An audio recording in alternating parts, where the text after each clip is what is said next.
قد كفاني علم ربي من سؤالي. الحمد للہ وکفى وسلام علی عباده الذین اصطفى واشهد ان لا الہ الا اللہ وحدہ لا شریک له واشهد ان سیدنا ومولانا محمدا عبدہ ورسولہ اما بعد.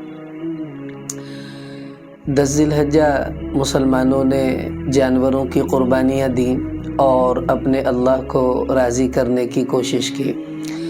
اسلام ایسا مذہب ہے کہ جس میں صرف جانوروں ہی کی نہیں بلکہ انسانوں نے اپنی قربانیاں دے کر بھی اللہ کو راضی کرنے کا اہتمام کیا ہے، اور ہماری پوری اسلامی تاریخ اس سے بھری پڑی ہے.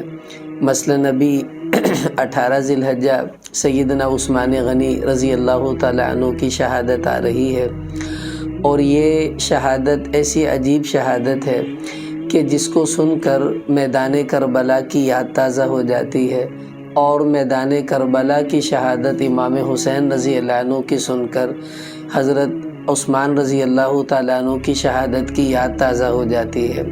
بہرحال یہ ایک الگ موازنہ ہے، وہ یہاں مقصود نہیں ہے. آج یہ عرض کرنا ہے کہ سیدنا عثمان غنی رضی اللہ تعالیٰ عنہ کی جو شہادت ہے، ایک تو ہے عام طور پر ہم شہادت سنتے ہیں، لیکن اس سے زیادہ جو اہم چیز ہے وہ یہ ہے کہ اس شہادت کے اسباب کیا تھے، اس میں کیا کیا سازشیں ہوئیں، کون کون سے حالات ایسے آئے جن کی وجہ سے معاملہ یہاں تک پہنچ گیا کہ ان کو شہید کر دیا گیا، اور کتنے صحابہ کرام نے اپنی موجودگی کے باوجود دفاع کی بھی کوئی کوشش اس موقع پر کیوں نہیں کی. تو یہ ساری باتیں مسلمان ہونے کے ناطے ہمیں جاننا ضروری ہے، تاکہ کل کلاں کو کوئی ایسی بات آئے غلط ہمارے سامنے تو ہمیں پہلے صحیح بات کا علم ہونا ضروری ہے، تاکہ غلط بات کی پہچان ہمیں ہو سکے. سب سے پہلی بات تو اس میں یہ کہ عثمان غنی رضی اللہ تعالیٰ عنہ کی جو شہادت تھی، اس کا سب سے بڑا سبب وہ ایک تکوینی امر تھا، یعنی اللہ کی طرف سے یہ شہادت طے تھی اور ہونی ہی تھی. اس طے ہونے کی وجہ سے جو جو اسباب بننے تھے وہ اللہ تعالیٰ کی طرف سے بنتے چلے گئے. اب وہ سب سے بڑا تکوینی امر کیا تھا؟ بخاری شریف میں حدیث آتی ہے، آپ صلی اللہ تعالیٰ علیہ وسلم احد پہاڑ کے اوپر جا رہے ہیں، ابو بکر صدیق رضی اللہ عنہ آپ کے ساتھ ہیں، حضرت عمر رضی اللہ عنہ آپ کے ساتھ ہیں، اور عثمان غنی رضی اللہ تعالیٰ عنہ بھی آپ کے ساتھ ہیں. تو ایک دم احد پہاڑ میں تھوڑی جنبش آئی، ہلا، تو آپ صلی اللہ علیہ وسلم نے اپنا پاؤں مبارک زور سے پہاڑ کے اوپر مارا اور فرمایا کہ اثبت یا احد فانما علیک نبی وصدیق وشہیدان، کہ اے احد اپنی جگہ پر کھڑا رہ، ہل نہیں، تجھے معلوم ہے کہ تیرے اوپر اس وقت ایک نبی ہے، ایک صدیق ہے اور 2 شہید ہیں. اب نبی تو خود آپ صلی اللہ علیہ وسلم تھے، اور صدیق ابو بکر رضی اللہ تعالی عنہ تھے، اور شہیدوں میں 2، ایک حضرت عمر اور دوسرے حضرت عثمان غنی رضی اللہ تعالی عنہ تھے. تو ان کو دنیا ہی میں اللہ کے نبی صلی اللہ علیہ وسلم نے ان کی شہادت سے پہلے ہی شہید ہونے کی جو ہے وہ اطلاع فرما دی تھی. تو گویا کہ یہ ہونا ہی تھا، یہ ایک تکوینی امر تھا اللہ کی طرف سے. اب اس میں جو اہم اسباب تھے وہ کیا تھے؟ دیکھیں، یہود یہ وہ طبقہ تھا جو شروع سے ہی اسلام مخالف رہا، آپ صلی اللہ علیہ وسلم اور اسلام کے خلاف اور آپ کے صحابہ کے خلاف انہوں نے شروع سے ہی بڑی بڑی سازشیں کیں، حتیٰ کہ آپ صلی اللہ علیہ وسلم پر جادو کروایا، حضور علیہ السلام کو قتل کرنے کی سازش کی، آپ صلی اللہ علیہ وسلم کو زہر دیا گیا. تو یہ سب کچھ یہود کا کیا دھرا تھا، اور یہ لوگ اسلام سے جلتے تھے. اسی وجہ سے ان لوگوں نے اس زمانے میں بھی اور بعد میں بھی اپنی سازشوں کو چھوڑا نہیں. عثمان غنی رضی اللہ تعالیٰ عنہ جب خلیفہ بنے تو یمن کا جو کیپٹل ہے صنعاء، وہاں پر ایک یہودی تھا، عبداللہ بن سبا اس کا نام تھا. اس نے اپنے مسلمان ہونے کا اعلان کیا. کالے رنگ کا بد شکل یہ آدمی تھا اور بد دل بھی تھا. تو جب اس نے مسلمان ہونے کا اعلان کیا، لوگ بڑے خوش ہوئے کہ اتنا بڑا آدمی ہے اپنے علاقے کا اور مسلمان ہو گیا. لیکن اس کی بدقسمتی یہ تھی کہ اس نے مسلمان ہونے کے بعد کبھی بھی کسی صحابی کی صحبت میں وقت نہیں گزارا، جس کی وجہ سے اس کے اندر کی اصلاح بھی نہیں ہو سکی اور اس کے عقیدے کی اصلاح بھی درست طریقے پر نہ ہوئی۔ لیکن اس نے اپنے طور پر ایک بزرگی کا لبادہ اوڑھا، بزرگ بن گیا، لوگوں میں بیانات کرتا، ان میں درس دیتا اور اچھی باتوں کا حکم کرتا، بری باتوں سے منع کرتا، اور اس کا ایک اچھا خاصا حلقہ وہاں پر بن چکا تھا۔ پھر اس نے اپنے اسی تبلیغی اسفار میں دوسرے شہروں کا رخ بھی کیا، کوفہ گیا، بصرہ گیا، شام گیا، ان علاقوں میں بھی جا کر اس کا ایک اچھا خاصا نام پیدا ہو گیا کہ یہ کوئی بہت بڑے بزرگ ہیں، اللہ والے ہیں، بڑے نیک آدمی ہیں اور بڑا اچھی اچھی باتیں کرتے ہیں۔ اب جس کو ہم کہتے ہیں کہ بلی تھیلے سے باہر آ گئی، تھوڑا ہی وقت گزرا کہ اس کے جو اندر کا خبث تھا وہ نکل کر باہر آنا شروع ہو گیا۔ اب اس نے کیا کیا کہ غلط عقائد کی بنیاد رکھنا شروع کر دی۔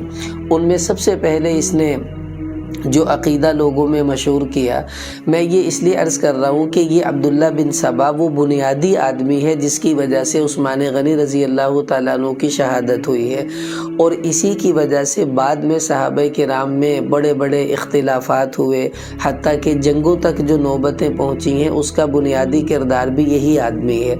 اس کی سازشوں کو سمجھنا ہمارے لیے ضروری ہے کیونکہ اس کی ابتدا یہیں سے ہو رہی ہے۔ اب اس نے کیا کیا، پہلا عقیدہ یہ گھڑا کہ عیسیٰ علیہ السلام قیامت کے قریب واپس آئیں گے، قرآن و سنت میں یہ بات موجود ہے۔ اب اس نے کہا کہ دیکھو نبی اکرم صلی اللہ علیہ وسلم عیسیٰ علیہ السلام سے زیادہ افضل ہیں، تو جو نبی کم فضیلت والا ہے اگر وہ قیامت کے قریب آ سکتا ہے تو جو زیادہ فضیلت والا نبی ہے وہ کیوں نہیں آ سکتا؟ لہٰذا ہمارے نبی بھی قیامت کے قریب تشریف لائیں گے اور دنیا میں رہ کر دین کا کام دوبارہ کریں گے۔ تو یہ ایک غلط عقیدہ۔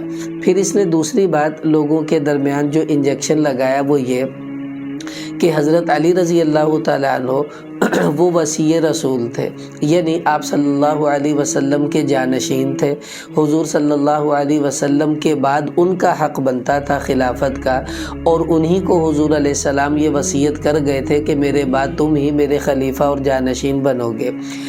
تیسری بات جہاں سے اختلاف کو ہوا دی گئی وہ اس نے یہ لوگوں میں پھیلائی کہ دیکھو جب اللہ کے نبی صلی اللہ علیہ وسلم کا حقیقی جانشین حضرت علی کرم اللہ وجہہ یہ موجود ہیں، تو جب وہ موجود ہیں اور حضور کے وصی بھی ہیں تو ان کی موجودگی میں اگر کوئی آدمی خلافت پر بیٹھا ہو تو یہ ظلم نہیں تو اور کیا ہے، لہٰذا اٹھو اور اس ظلم کو دور کرو اور علی کا حق اس کو دلوانے کی ہمیں کوشش کرنی چاہیے۔ یہاں سے عثمان غنی رضی اللہ تعالیٰ عنہ کی خلافت کو ہلانے کی بنیاد پڑی، اور یہیں سے وہ پہلی سازش ہے جو ان کے بارے میں شروع ہو گئی۔ تو یہ عبداللہ بن سبا ایسا ظالم تھا کہ لوگ اس کی باتوں میں رفتہ رفتہ آنا شروع ہو گئے۔ ادھر کیا ہوا کہ حضرت ابو بکر اور عمر رضی اللہ عنہما انہوں نے بھی خلافتیں اپنے زمانے میں کی ہیں۔ ان دونوں کی ترتیب یہ تھی کہ انہوں نے اپنی کسی بھی قریبی رشتہ دار کو کسی بھی عہدے پر فائز نہیں کیا اور کسی بھی اپنے رشتہ دار کو حکومت کا کوئی عہدہ نہیں دیا۔ کیوں؟ اس لیے نہیں کہ ناجائز تھا، جائز ہے، لیکن انہوں نے احتیاط یہ کی کہ اگر ہم نے اپنے رشتہ داروں کو یہ عہدے دیے تو ایسا نہ ہو لوگ ہم پر انگلیاں اٹھانے لگے اور ہم پر تہمتیں لگانے لگے۔ تو اپنی ذات کو بچانے کے لیے انہوں نے اس احتیاط پر عمل کیا۔ لیکن عثمان غنی رضی اللہ تعالیٰ عنہ یہ بہت نرم طبیعت تھے، انہوں نے اپنے بہت سے غریب رشتہ داروں کو اپنے ذاتی پیسوں پر کاروبار کروائے، مکان دیے، ان کو نوازا۔ پھر انہوں نے سوچا کہ یہ اتنے باصلاحیت اور مخلص لوگ ہیں تو کیوں نہ ان سے امت کی خدمت کا کام بھی لے لیا جائے۔ تو انہوں نے اپنے بہت سے رشتہ داروں کو سرکاری عہدوں پر بھی فائز کر دیا۔ چونکہ یہ جائز عمل تھا اس وجہ سے کوئی بری بات بھی نہیں تھی۔ مثلا مدینہ منورہ میں مروان وہ حاکم بنا رہا، گورنر تھا، اور شام کے اندر حضرت امیر معاویہ رضی اللہ تعالیٰ عنہ وہ بھی ان کے رشتہ دار تھے، وہ پہلے سے ہی وہاں پر تھے۔ اسی طرح مصر کے اندر عبداللہ بن ابی سرح یہ عثمان غنی رضی اللہ عنہ کے رضاعی بھائی تھے۔ بصرہ کے اندر عبداللہ بن عامر رضی اللہ عنہ یہ عثمان رضی اللہ تعالیٰ عنہ کے ماموزاد بھائی تھے۔ اور کوفہ کے اندر ولید بن عقبہ رضی اللہ تعالی عنہ، یہ حضرت عثمان رضی اللہ عنہ کے چچا زاد بھائی تھے، تو یہ گورنر تھے ان علاقوں میں، اور عثمان رضی اللہ تعالی عنہ کی طرف سے ان حضرات کو متعین کیا گیا تھا۔ تو یہاں پر عبداللہ بن سبا جو تھا، اس کے جو متبعین تھے، انہوں نے شور مچانا شروع کر دیا کہ دیکھو جی عثمان تو اپنوں کو نوازتا ہے اور دوسروں کو پیچھے کرتا رہتا ہے، تو یہ تو غلط بات ہے، اقربا پروری تو اسلام میں نہیں ہونی چاہیے، حضرت ابو بکر عمر نے تو ایسا نہیں کیا، یہ ایسا کیوں کر رہا ہے؟ تو انہوں نے حضرت عثمان رضی اللہ تعالیٰ عنہ کی کردار کشی کرنے کے لیے یہ والا شوشہ جو تھا وہ پھیلانا شروع کر دیا۔ لیکن چونکہ یہ ایک جائز عمل تھا اور وہ لوگ بھی باصلاحیت تھے، تو لوگوں نے اس کا کوئی زیادہ اثر ابتدائی زمانے میں نہیں لیا۔ تو یہ جو عبداللہ بن سبا تھا یہ وہاں سے نکل کر اب مختلف علاقوں میں جانا شروع ہوا۔ مثلا یہ وہاں سے نکلا، شام پہنچا، ابو دردہ رضی اللہ تعالیٰ عنہ سے ملاقات ہوئی، ان کو اس نے اپنے جو اس کی سازشیں تھیں اس میں لینے کی کوشش کی۔ تو ابو دردہ رضی اللہ تعالیٰ عنہ کے بڑے عجیب تاریخی لفظ ہیں، وہ اس کو سن کر کہنے لگے کہ مجھے تو لگتا ہے تو اب بھی یہودی ہے، کہ تیرے اندر کی جو باتیں بتا رہی ہیں کہ تو مسلمان نہیں ہوا، تو اوپر سے ہی کلمہ پڑا ہے، اندر سے تو اب بھی یہودی ہے۔ انہوں نے اس کو بھگا دیا۔ امیر معاویہ رضی اللہ عنہ سے ملا، انہوں نے اس کو ڈانٹ ڈپٹ کر وہاں سے نکال دیا۔ پھر یہ وہاں سے بصرہ پہنچا تو عبداللہ بن عامر رضی اللہ عنہ نے اس کو جیل میں ڈال دیا اور یہ کہا کہ ایسی غلط باتیں تم کر رہے ہو، کیونکہ اس نے وہ جو باتیں لوگوں میں کی ان کے سامنے بھی رکھی، لیکن چونکہ واضح کوئی ایسا ثبوت نہیں تھا جس کی وجہ سے اس کو سزا دی جاتی، انہوں نے بہرحال اس کو چھوڑ دیا۔ کوفہ پہنچا تو وہاں پر سعید بن عاص رضی اللہ تعالیٰ عنہ، انہوں نے اس کو پکڑا اور پکڑ کر انہوں نے شہر بدر کر دیا، اس کو نکال دیا کہ ایسے گندے عقیدے اور غلط خیالات والے آدمی کو شہر میں نہیں رہنا چاہیے۔ لیکن چونکہ اس نے چکر تو لگا لیے تھے علاقوں کے، پھر یہ مصر میں آ کر ٹھہر گیا اور مصر سے اس نے خط و کتابت اپنے ان ساتھیوں کے ساتھ جاری رکھی جو اس کے ہم نوا بن گئے تھے۔ اب یہ سمجھے کہ اس کے ہم نوا بننے والے 6 قسم کے لوگ تھے جو اس کا ساتھ دینے کے لیے تیار ہو گئے تھے۔ ان میں سب سے پہلے تو یہودی، وہ تو پہلے ہی اسلام کے خلاف تھے، انہوں نے اس کو سپورٹ کرنے کے لیے حامی بھی بھری۔ دوسرے وہ لوگ تھے جن کو خارجی کہا جاتا ہے، یہ تکبر میں اپنے آپ کو بڑے بزرگ سمجھتے تھے اور صحابہ کرام کو گالیاں دیتے تھے۔ ان لوگوں کا اور اس کا خیال چونکہ ایک ہی تھا، اس وجہ سے وہ بھی اس کے حامی بن گئے۔ تیسرے عرب کے وہ قبائل جو ضدی تھے اور حسد کرتے تھے اسلام سے، وہ اپنی ضد اور حسد کی وجہ سے اس کا ساتھ دینے پر تیار ہو گئے۔ چوتھے وہ لوگ جو مجرم تھے، ان کو سزائیں ملی اسلامی حکومتوں کی طرف سے اپنے جرموں پر، تو ان کے اندر یہ لاوا ابل رہا تھا کہ ہمیں کیوں سزا دی گئی اور وغیرہ وغیرہ، تو ان مجرموں نے بھی اپنا بدلہ لینے کے لیے اس کا ساتھ دینے کے لیے حامی بھرنا شروع کر دی۔ پانچویں وہ لوگ جو لالچی تھے کہ اگر یہ غالب آ گیا اور حکومتی نظام ان کے کنٹرول میں ہوا تو ممکن ہے ہمیں بھی عہدے مل جائیں، انہوں نے اس لالچ میں اس کی حامی بھری۔ اور چھٹے بالکل سادہ لوگ جس کو ہم عوام کہتے ہیں، کہ جن بیچاروں کو نہ ہاں کا پتہ ہوتا ہے نہ نا کا، جدھر کی ہوا چلی وہ ادھر کے ہو گئے۔ تو یہ 6 قسم کے لوگ عبداللہ بن سبا ظالم جو تھا اس کے کچھ حامی بننا شروع ہو گئے تھے۔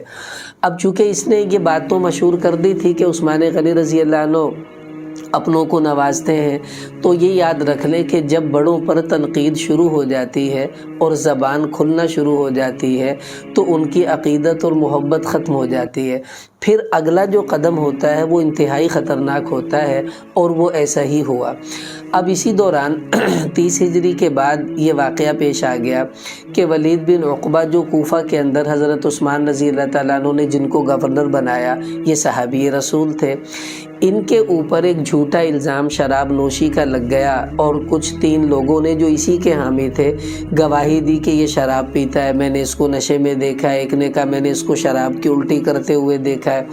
تو یوں وہ پکڑے گئے۔ عثمان رضی اللہ عنہ نے ان کو بلایا، تحقیق کی، انہوں نے کہا کہ اصل میں نے کچھ لوگوں کو قتل کی وجہ سے سزا دی تھی، اس سزا میں وہ لوگ میرے مخالف ہو گئے ہیں، انہوں نے مجھ پر یہ جھوٹا الزام لگایا ہے۔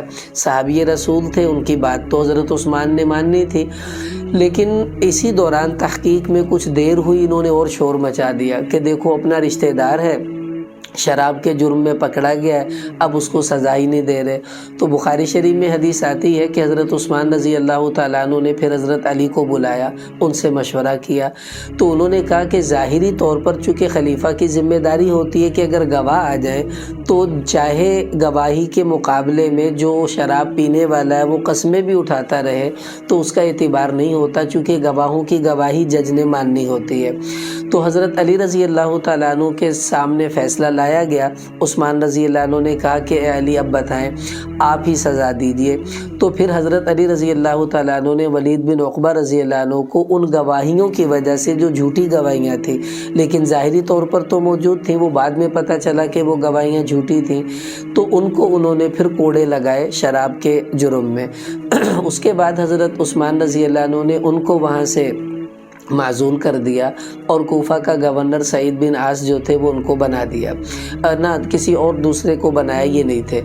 اس کے بعد یہ ہوا کہ اسی دوران حضرت حذیفہ رضی اللہ تعالیٰ عنہ طبرستان کے علاقے میں جہاد کے لیے گئے ہوئے تھے، تو وہاں انہوں نے دیکھا کہ لوگوں کا قرآن پاک میں زبردست اختلاف ہے، کیونکہ قرآن پاک 7 طریقوں سے پڑھا جاتا ہے، حدیث میں آتا ہے 7 احرف پر اس کو اتارا گیا، تو اس میں کوئی موسیٰ پڑھ رہا ہے، کوئی موسی پڑھ رہا ہے، کوئی موسیٰ پڑھ رہا ہے۔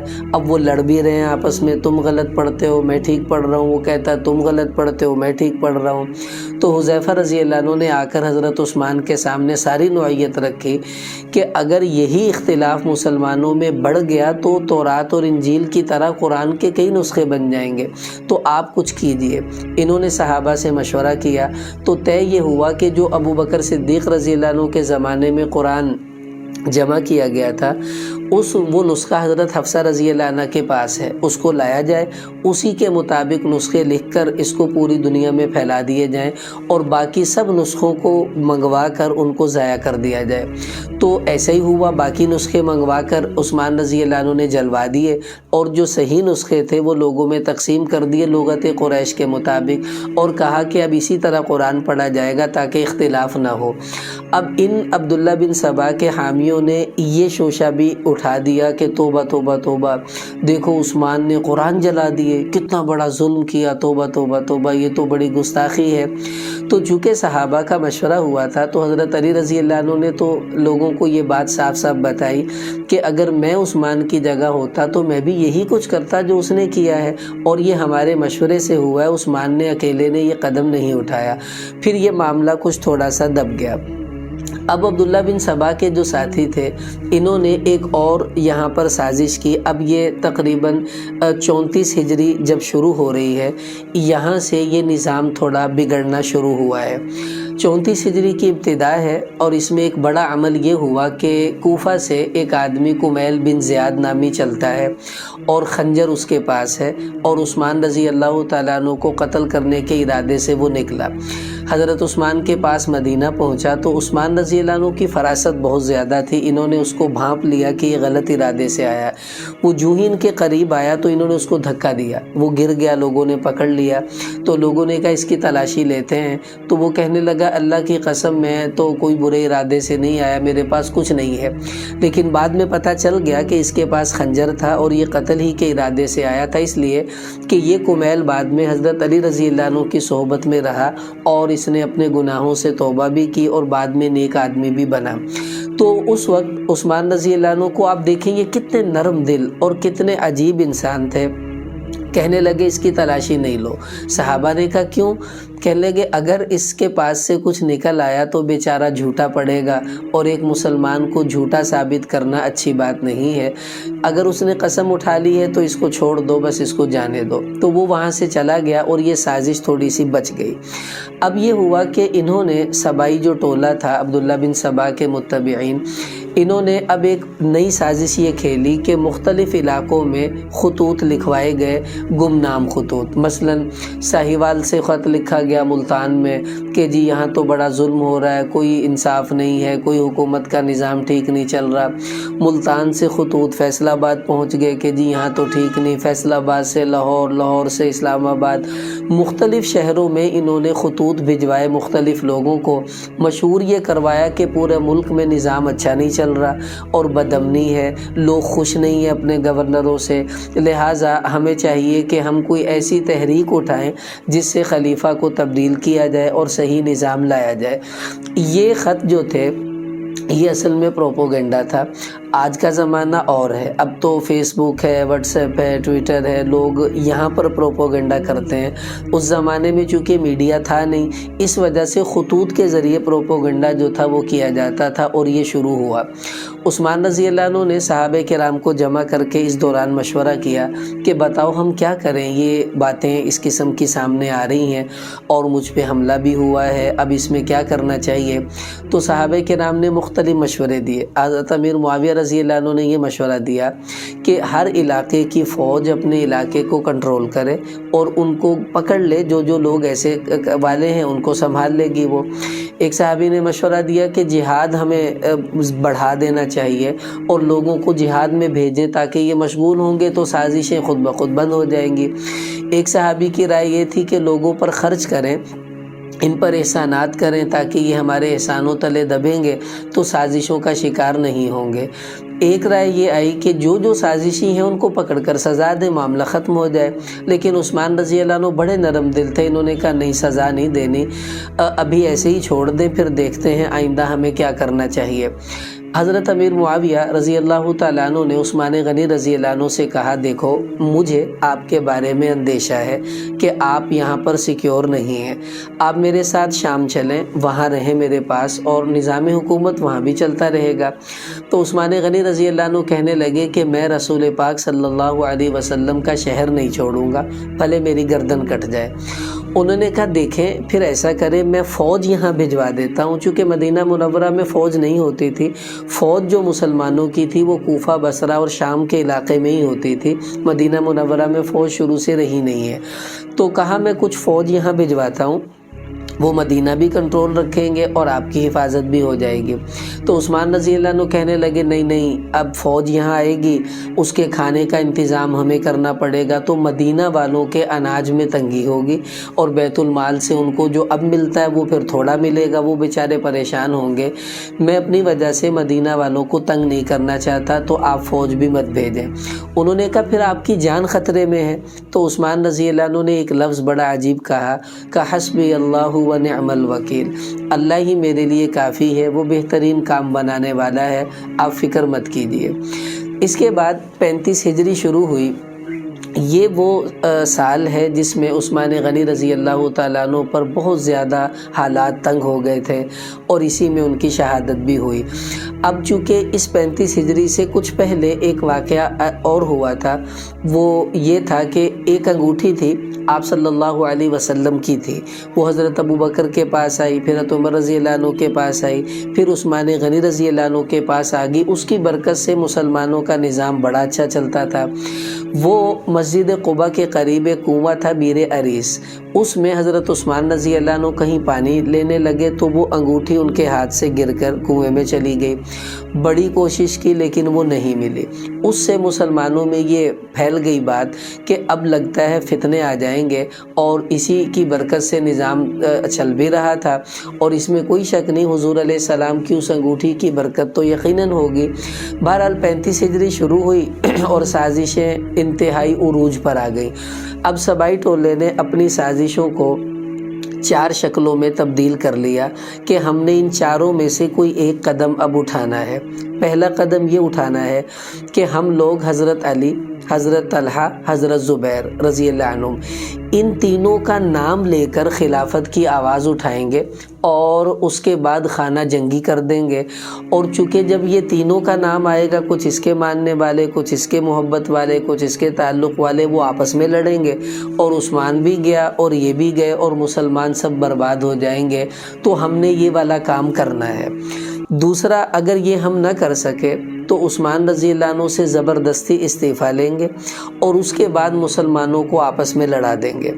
تیسرا، اگر یہ بھی نہ کر سکے تو ہم عثمان رضی اللہ تعالیٰ عنہ کو قتل کر دیں گے، اور ان کے قتل کا الزام حضرت علی پر، حضرت طلحہ پر، حضرت زبیر پر اور امہات المؤمنین پر ڈال دیں گے کہ انہوں نے کیا ہے، ہم لوگوں کو تو انہوں نے کہا تھا اگر ہم پکڑے بھی گئے چوتھا یہ کہ اگر بالفرض مسلمان حضرت عثمان کے بعد کسی ایک صحابی پر متفق ہو گئے تو ہم سارا ملبہ اسی پر ڈال دیں گے کہ اسی کی وجہ سے سب کچھ ہوا، اسی نے کروایا ہے اور یہ آنا چاہتا تھا اس لیے اس نے عثمان کو اپنے راستے سے ہٹا دیا۔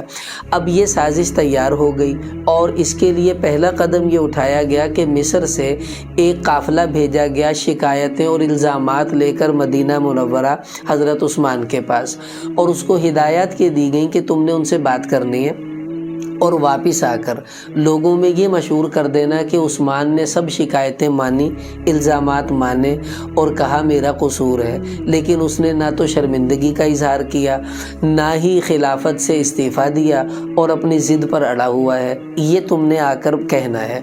یہ لوگ جب چلے تو مصر کے جو والی تھے گورنر، انہوں نے حضرت عثمان رضی اللہ عنہ کو پیغام بھیج دیا کہ ایسے کچھ لوگ آ رہے ہیں، وہ آپ کے سامنے شکایتیں اور الزامات رکھیں گے، آپ محتاط رہیے گا۔ یہ لوگ آئے تو عثمان غنی رضی اللہ عنہ نے کہا کہ میں اپنے آپ کو احتساب کے لیے پیش کرتا ہوں۔ سب صحابہ کو جمع کیا، ان کو سامنے لائے، عثمان رضی اللہ عنہ ایک طرف کھڑے ہو گئے، کہ جو سوالات ہیں کرو۔ انہوں نے بہت سے اعتراضات کیے، یہ ایک لمبا واقعہ ہے۔ تو حضرت عثمان رضی اللہ عنہ نے ان سب کے جوابات دیے، وہ مطمئن ہو گئے۔ پھر حضرت عثمان نے کہا تم چاہتے کیا ہو؟ انہوں نے کہا جی فلاں گورنر بدل دیں، فلاں بدل دیں۔ انہوں نے کہا ٹھیک ہے، جو جو تم کہتے ہو ہم وہی کرتے ہیں۔ پھر حضرت علی نے بھی ان کو ڈانٹ ڈپٹ کی کہ تمہیں شرم آنی چاہیے، تم اس طرح کرتے ہو۔ خیر یہ لوگ وہاں سے واپس چلے گئے۔ اب چونکہ مطمئن ہو گئے تھے، ہونا تو یہ چاہیے تھا جا کر کہتے کہ جی بس کوئی معاملہ نہیں، سب ٹھیک ٹھاک ہے، لیکن انہوں نے سازش کے مطابق جاتے ہی وہی کیا کہ جی عثمان بوڑھا ہو گیا ہے، کام اس سے ہوتا نہیں ہے، اس نے ساری غلطیاں مانی کہ واقعی یہ میرے قصور ہیں اور میں اب مجرم ہوں، لیکن میں اپنی ضد پر کھڑا ہوں، میں نہیں پیچھے ہوتا، میں کوئی توبہ نہیں کرتا۔ مطلب ان کو برا بنانے کی کوشش انہوں نے لوگوں میں شروع کر دی اور یہ بات لوگوں میں بہت زیادہ مشہور کر دی گئی۔ عثمان غنی رضی اللہ تعالیٰ عنہ کو بھی اس کی ہوا پہنچنا شروع ہو گئی کہ ان لوگوں کی سازشیں یہاں تک جو ہیں وہ پہنچ گئیں۔ اب اس کے بعد جو سب سے خطرناک کام یہ عبداللہ بن سبا کے متبعین نے کیا، اس نے بڑا نقصان دیا۔ وہ کیا کیا؟ مصر میں حضرت علی رضی اللہ عنہ کو بہت زیادہ مانا جاتا تھا، یعنی یہ وہاں کی فیمس جو وہ ہستی تھی وہاں کی، اور بصرہ کے اندر جو تھے حضرت طلحہ بہت مشہور تھے، اور کوفہ میں حضرت زبیر بہت زیادہ مشہور تھے، مطلب ان کا ایک اچھا خاصا وہاں پر اثر و رسوخ تھا۔ انہوں نے کیا کیا کہ مصر میں حضرت علی کے نام سے خطوط لکھوائے کہ یہاں پر تو بڑا ظلم ہو رہا ہے، حکومت ٹھیک نہیں چل رہی، تم لوگ ہمارا ساتھ دو، ہم اس حکومت کو گراتے ہیں۔ جھوٹے خطوط حضرت علی کے نام سے گئے، اور حضرت طلحہ کے نام سے چلے گئے بصرہ میں، حضرت زبیر رضی اللہ عنہ کے نام سے گئے کوفہ کے اندر، اور پھر حضرت عائشہ رضی اللہ عنہ کے نام سے بھی جھوٹے خطوط مختلف علاقوں میں لکھوائے گئے کہ بڑا ظلم ہو رہا ہے، حکومت بدلنی چاہیے، عثمان ٹھیک نہیں چل رہا۔ اب جب پروپوگنڈا ہوتا ہے تو اب آج کے زمانے میں تو فون کر کے بندہ پوچھ لیتا ہے کہ جی آپ نے یہ خط لکھا ہے نہیں لکھا، اس زمانے میں ایسا نہیں تھا۔ جب خط گیا تو سالوں سال اس بندے سے ملاقات ہی نہیں ہوتی تھی جس نے وہ خط بھجوایا ہے، تو لوگوں نے اس باتوں کو سچ سمجھنا شروع کر دیا۔ اب عبداللہ بن سبا اور اس کے متبعین نے جب خطوط پہنچا دیے، لوگوں کے ذہن خراب کر دیے، اب انہوں نے اپنے اس پلان کو سر انجام دینے کے لیے حتمی قدم اٹھا دیا۔ وہ قدم کیا اٹھایا؟ انہوں نے آپس میں پلاننگ کی کہ ہم حاجیوں کی شکل میں جائیں گے، حاجیوں کا بھیس بنا کر، اور مدینہ سے گزریں گے تو بس مدینہ پر پھر دھاوا بول دیں گے، اور اب لوگ بھی تو چاہیے تھے ظاہر ہے۔ اب انہوں نے کیا کیا کہ مصر والوں سے کہا کہ بھی حضرت علی رضی اللہ عنہ کو ہم خلیفہ بنانا